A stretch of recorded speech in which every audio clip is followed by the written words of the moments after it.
I'm Eddie Muller, welcoming all you devotees of darkness to Noir Alley. This time I've got a film starring the most talented woman in movie history, Ida Lupino. It's Deep Valley, made by Warner Brothers in late 1946 and released early the following year.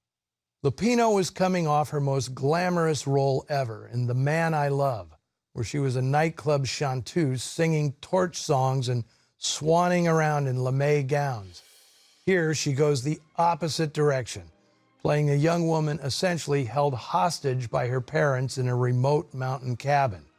Lupino's wardrobe is nothing more than jeans and bare feet, and her character, Libby Saul, suffers from a speech impediment. Of course, being Hollywood, the studio would only go so far in roughening up Ida's porcelain beauty. Lupino could do it all. She started acting as a child in her native England and came to Hollywood in the early 30s, still a teenager. She quickly graduated from playing platinum blonde ingenues to being one of the youngest character actors in the business, often playing women far beyond her actual age. By the time she made 1941's High Sierra, her name was above Bogart's on the posters. But at Warner's, it was always a struggle to get good roles, and she was competing with stablemates Bette Davis, Olivia de Havilland, and Ann Sheridan. Although she made good pictures like The Sea Wolf and The Hard Way, Lupino was always restless, and not just because the studio's biggest productions were reserved for Davis and de Havilland. Lupino was champing at the bit to spread her wings creatively, which she'd do by the end of the decade, forming her own production company and writing and directing her own pictures. When producer Henry Blanke brought her the script for Deep Valley, Lupino didn't want to do it. She felt it was too much like High Sierra. Embittered young woman falls for an outlaw with a final act that's a prolonged manhunt in the mountains.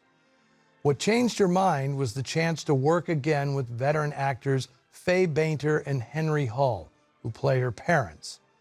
Bainter co-starred with Lupino in the 1939 film The Lady and the Mob.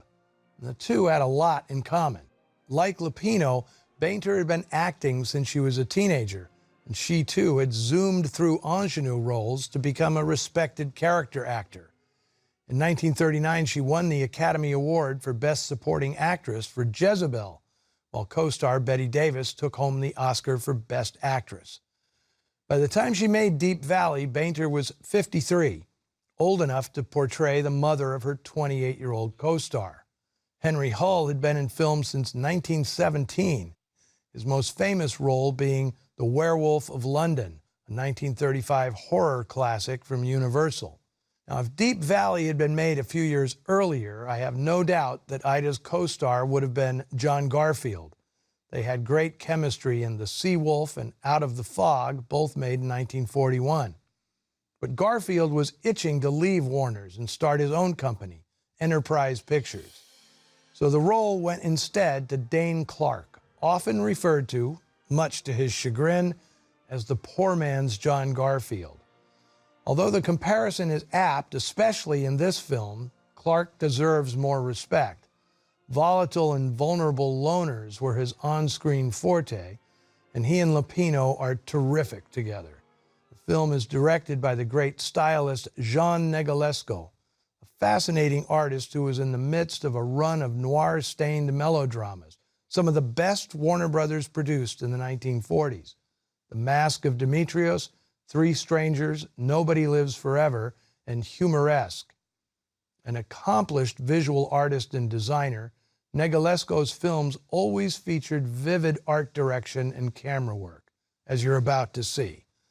The screenplay is by Salka Viertel, one of the most intriguing women in Hollywood, about whom I'll have more to say after the movie. Co-starring Wayne Morris with a score by Max Steiner, let's venture into Deep Valley.